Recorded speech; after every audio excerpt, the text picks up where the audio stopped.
Sayyidina Ali daripada uang tersebut, langsung beliau pergi ke pasar untuk membeli makanan. Sayyidina Ali membawa duitnya, uangnya ini untuk membeli makanan. Tahu-tahu di tengah jalan di stop oleh kawannya. Wahai Ali, hendak kemana engkau akan pergi? Kata kawannya. Kata Sayyidina Ali, aku ingin ke pasar, ingin membelikan makanan untuk keluargaku, karena kami 3 hari sudah tidak makan, kata beliau. Si sahabatnya Sayyidina Ali cuma tersenyum. Wahai Ali, engkau baru 3 hari, kami sudah 1 minggu tidak makan. Mendengar apa yang diucapkan oleh sahabatnya ini, uang pinjaman tadi yang dipinjam oleh Sayyidina Ali diberikan kepada sahabatnya semua. Pakailah uangku ini karena engkau lebih membutuhkan daripada aku. Maka dari itu turun ayat dari Allah Subhanahu wa taala tentang sifat-sifat yang atau amalan perbuatan yang dilakukan oleh sahabat. Apa ayatnya? Wa yu'thiruna ala anfusihim walau kanu bihim khasasah. Mereka itu ya lebih mengutamakan orang lain daripada diri mereka walaupun mereka dalam keadaan membutuhkan. Inilah para sahabat Nabi.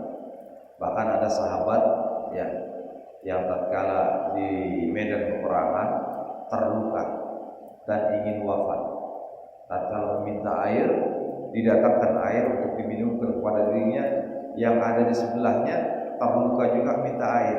Kata sahabat yang sakaratul maut minta air ini bilang, tolong berikan kepada sahabat yang ada yang terluka di samping aku. Kemudian dibawa air tersebut kepada sahabat tadi yang kedua. Kemudian yang kedua tatkala ingin minum air, sebelahnya juga yang ketiga minta air. Air tolong berikan kepada yang pertama, yang ketiga. Tatkala yang ketiga mau minum air, yang keempat juga meminta air. Kata yang ketiga, berikan kepada yang keempat. Tatkala keempat mau minum air, ya dia mengatakan tolong berikan kepada yang pertama. Memberikan mengutamakan kawannya. Tatkala balik lagi ke sahabat yang pertama minta air, sudah wafat. Balik yang kedua sudah wafat semuanya, empat-empatnya sudah wafat. Inilah para sahabat Nabi yang selalu mementingkan saudara-saudara mereka ya daripada diri mereka. Bahkan Al-Ansar, orang-orang Madinah yang berbaiat dengan baginda Nabi sallallahu alaihi wasallam, tatkala mereka kedatangan orang-orang Muhajirin sebagai tamu mereka, apa yang mereka perbuat? Yang dilakukan oleh sahabat-sahabat Ansar, mereka meminta orang-orang Muhajirin untuk tinggal di rumah mereka. Mari, ya mereka datang Muhajirin, mari tinggal di rumah kami. Mereka tidak bawa apa-apa, orang-orang Muhajirin tidak membawa apa-apa, diberikan separuh hartanya kepada mereka. Dia punya kebun misalnya 2 hektar, 1 hektar diberikan kepada Muhajirin. Bahkan ada sahabat itu, ya waktu itu nikah itu ya belum ada aturan nikah. Ada sahabat yang istrinya 4, istrinya 6. Ya kalau yang istrinya 4, ya yang 2 dia ceraikan, dia berikan kepada sahabat Muhajirin untuk dinikahi oleh sahabat Muhajirin. Nah, ini para sahabat Nabi SAW dari kaum Ansar, mereka penduduk kota Madinah. Ini luar biasa. Wa yu'thiruna ala anfusihim walau kanu bihim khasasah. Nah, itulah yang dilakukan oleh Sayyidina Ali. Tatkala sahabatnya mengatakan aku 1 minggu sudah tidak makan, wahai Ali, diberikan semua hartanya, uang yang dia pinjam kepada sahabatnya tersebut. Sehingga bingung Sayyidina Ali dan datang ke masjidnya baginda Nabi SAW dan baginda Nabi sedang mengajar. Ya, kemudian dikatakan oleh baginda Nabi SAW, hari ini selepas sholat zuhur, mari kita sama-sama ke rumahnya Ali, kita makan di rumahnya Ali, makan siang di rumahnya Ali. Tambah bingung Sayyidina Ali. Sudah duit yang dia pinjam dia kasihkan ke orang lain, baginda Nabi bilang makan di rumahnya Ali. Apa yang mau disuguhkan untuk baginda Nabi dan para sahabat yang datang tadi? Bingung Sayyidina Ali. Tatkala sholat zuhur selesai, berjalan baginda Nabi bersama rombongan sahabat ke rumah Sayyidina Ali. Sayyidina Ali berjalan paling belakang karena takut, malu kepada baginda Nabi tidak ada yang akan disuguhkan. Korma 1 butir pun tidak ada. Kemudian tatkala sudah dekat ke rumah rumahnya Sayyidina Ali tercium bau makanan yang harum, bau makanan yang enak. Langsung lari Sayyidina Ali menemui istrinya Fatimah. Ditanya, Fatimah, masak apa? Masak daging. Kata Siti Fatimah, dari mana pada daging? Nanti ada orang yang hantar, kemudian aku masak semuanya, dan alhamdulillah ini rombongan Rasulullah memakan di rumah kita.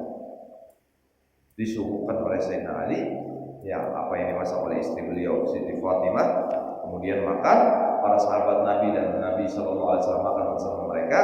Ya kemudian ditanya Sayyidina Ali, kenapa kau tadi terlihat kebingungan, kok sekarang tersenyum? Iya, wahai Rasulullah, diceritakan bahwasanya tadi aku meminjam uang 3 hari tidak makan, aku dan keluargaku, kemudian aku meminjam uang dan aku berikan kepada orang yang lebih menderita daripada aku ya Rasulullah, dan aku pergi ke masjidmu dan engkau mengatakan akan makan siang di rumahku, dan aku merasa malu, tidak ada yang aku bisa siapkan aku berikan kepada engkau dan para sahabat ya Rasulullah, sehingga aku berjalan di belakang dan aku merasa bingung ya Rasulullah. Kata Sayyidina Ali, kata baginda Nabi Sallallahu Alaihi Wasallam, ketahuilah wahai Ali, apa yang aku lakukan dilihat oleh yang maha melihat, yaitu Allah Subhanahu Wa Taala, dan diberikan pahala, ya digantikan oleh Allah Subhanahu Wa Taala dengan makanan yang Allah turunkan dari surga melalui malaikat Jibril yang mengantarkannya kepada istri Fatimah.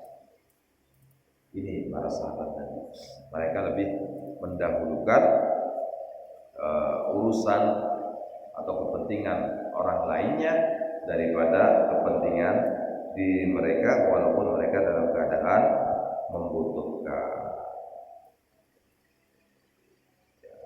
Kita kembali ke pembahasan kita. Ya, jadi berbahagialah orang yang meninggalkan dunia sebelum dunia itu meninggalkan dirinya. Orang yang sudah tidak ingin dunia itu akan bahagia sebelum dunia meninggalkannya, sebelum dia wafat. Jadi orang itu memang dianjurkan untuk jauh daripada dunia. Tatkala baginda Nabi Sallallahu Alaihi Wasallam Mi'raj, beliau dikejar oleh perempuan tua. Ya, perempuan tua. Kemudian beliau menoleh, ditanya oleh malaikat Jibril. Beliau bertanya kepada malaikat Jibril, wahai Jibril, siapa itu? Itu adalah umur daripada dunia. Ya, umur daripada dunia. Untung engkau tidak berhenti dan menghampiri perempuan tersebut ya Rasulullah. Kalau seandainya engkau menghampiri, maka niscaya umatmu akan fokus. Mereka tidak akan fokus ibadah, tapi mereka akan fokus kepada urusan dunia, kata malaikat Jibril. Ini ibarat dunia perempuan yang sudah tua, yang ganjen. Apa ganjen? Yang dandanannya menor, itu dunia. Perempuan sudah tua, ya yang dandanannya kayak anak muda, ini dunia. Ya. Jadi berbahagia orang yang meninggalkan dunia sebelum dunia meninggalkan dirinya. Wa bana qabrahu qabla ayyudkhilahu, dan berbahagialah orang-orang yang membangun kuburannya sebelum dia masuk ke kuburannya. Maksudnya apa, dia sedia atau gali lubang di belakang rumahnya untuk persiapan kuburannya? Tidak. Maksudnya sebelum dia masuk ke alam kubur, dia sudah mempersiapkan dirinya. Dengan apa? Dengan berbuat perbuatan-perbuatan yang baik, dengan perbuatan-perbuatan yang soleh, dengan membawa pahala yang banyak, mengumpulkan pahala tatkala dia hidup di dunia. Ya, tatkala masuk kubur, dia akan mendapatkan nikmat kubur yang Allah janjikan. Itulah orang yang mempersiapkan ya kuburan sebelum dia masuk ke dalam kuburan tersebut. Ini termasuk orang-orang yang bahagia, kata ya sahabat Yahya bin Mu'ad Ar-Razi. Kemudian yang ketiga, wa arda rabbahu qabla ayyalqahu, dan orang yang bisa mendapatkan ridhonya Allah sebelum dia berjumpa dengan Allah Subhanahu wa taala.